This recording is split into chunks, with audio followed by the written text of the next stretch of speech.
Hello friends, આજે હું તમને આ ઈનો કેવી રીતે ઘરે બનાવવું એ બતાવીશ। જો આ બજારમાં મળતો આપણે ઈનો લઈએ છીએ, એસિડિટી થઈ હોય ત્યારે આપણે આ ઈનોને પાણીમાં નાખીને પીએ છીએ, તો આને આપણે ઘરે કેવી રીતે બનાવવું એ જોશું આજે।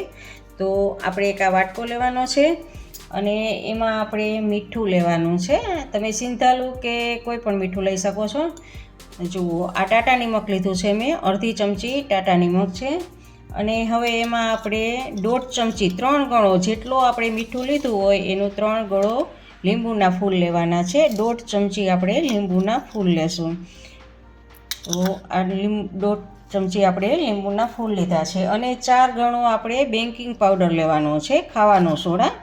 તો ખાવાનો સોડા આપણે 2 ચમચી મોટી લેશું એટલે 4 ગણો થશે। મીઠું હોય એનું 3 ગણું લીંબુના ફૂલ અને 4 ગણો સોડા લેવાનું છે। અને આને સારી રીતે આપણે મિક્સ કરી દેવાનો છે।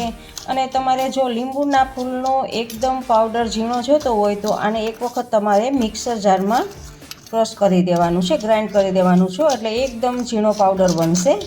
અને હવે આને ફટાફટ આપણે એક કાચની બોટલમાં કે ડબ્બીમાં ભરી લેવાનો છે। તો જો આપણો આ ઘરે ઈનો તૈયાર થઈ ગયો છે। આ 3 જ વસ્તુમાંથી આપણે આ ઈનો બનાવેલો છે અને આ ડબ્બીમાં આપણે ઢાંકણ ઢાંકીને પેક કરી દેવાનો છે। જો તમે ઈચ્છો તો મિક્સરમાં તમે ગ્રાઇન્ડ કરી લેવાનું છે એક વખત। તો આપણો આ ઈનો ફટાફટ બની ગયો છે। હવે આપણે ઢાંકણ ઢાંકી દઈશું। હવે આપણે એક આ ગ્લાસ લીધો છે અને આમાંથી આપણે 1 ચમચીથી થોડોક ઓછો એટલો આપણે આમાં ઈનો એડ કરશું અને આપણે એમાં ઠંડુ પાણી એડ કરશું। જુઓ, આ ઠંડુ પાણી એડ કર્યું છે અને આ જુઓ ઉપર બબલ્સ આવે છે।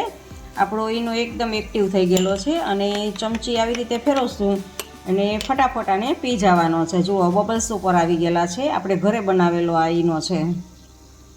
તો આ રીતે પણ તમે ઈનો ઘરે બનાવી શકો છો। અને જો મારી આ ઈનો બનાવવાની રેસીપી તમને ગમી હોય તો મારી ચેનલને લાઈક કરજો, શેર કરજો અને સબસ્ક્રાઈબ કરજો।